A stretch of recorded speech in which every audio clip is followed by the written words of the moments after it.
Idinaos na ang ikatlong araw ng 2025 commencement exercises ng Pampanga State University dito sa Dr. Ernesto Tinicdao Sports Center na dinaluhan humigit kumulang 2,000 mga mag-aaral na magsipagtatapos mula sa College of Engineering Architecture at ng Pampanga State University, Mexico Campus.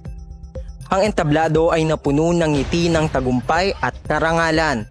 Mapalaw di man o hindi dahil sa kasiyahang nakaabot sa huling punto ng kolehiyo ang mga estudyante. Nanguna si Narama Nika Colin Asuncion mula sa Industrial Engineering at si James Rondel Pascual naman mula sa Mechanical Engineering sa lahat ng nakapagtapos.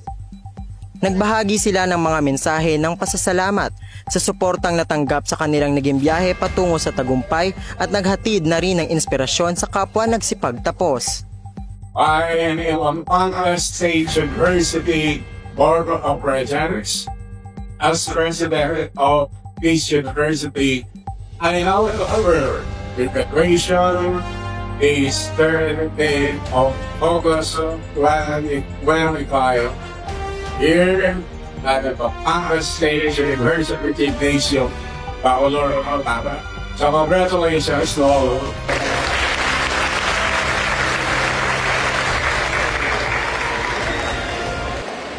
Sa panayam din kay John Paul De Jesus, magna cum laude ng Civil Engineering.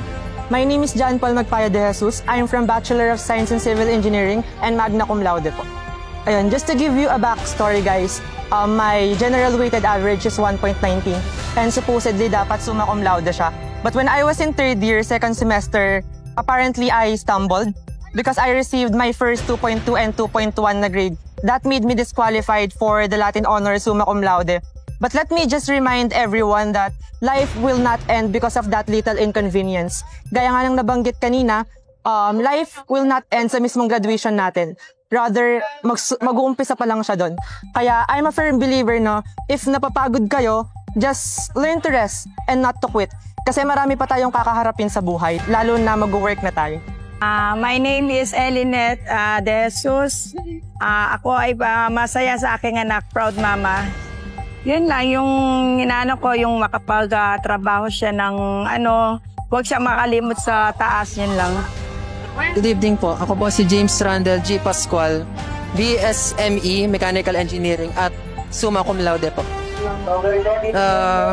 Gusto ko lang naman po na ibigay yung best ko nun. Tapos parang yung mga kaklase ko tsaka yung mga kasama ko, parang hina-hype up nila ako ganun. So parang in-internalize ko na yon. Tapos sige, kung palagi nila kaya ko, kakayanin ko, gano'n. Naniniwala pa rin naman po ako sa grades don't define you. Pero, syempre, nagpapasalamat din po ako sa recognition na to. Pero overall, parang same lang naman po. It's, napatunayan ko lang na kaya ko pala. Ako po si Jaime Pascual, ang father ni James Randall. Siyempre, masayang-masaya kami ng aking misis. At proud na proud sa nakuha niyang karangalan. Although maraming pagpupuyat ang ginawa niya, kinakabahan din kami minsan.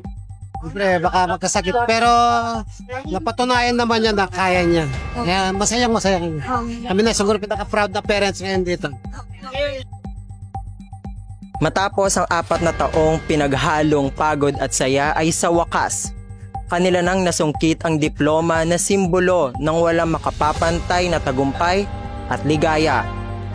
Pasibayu, yaku ingkaya kayong kayantabe, Ali Pareño, ning pulso ning Pampanga, magbalita.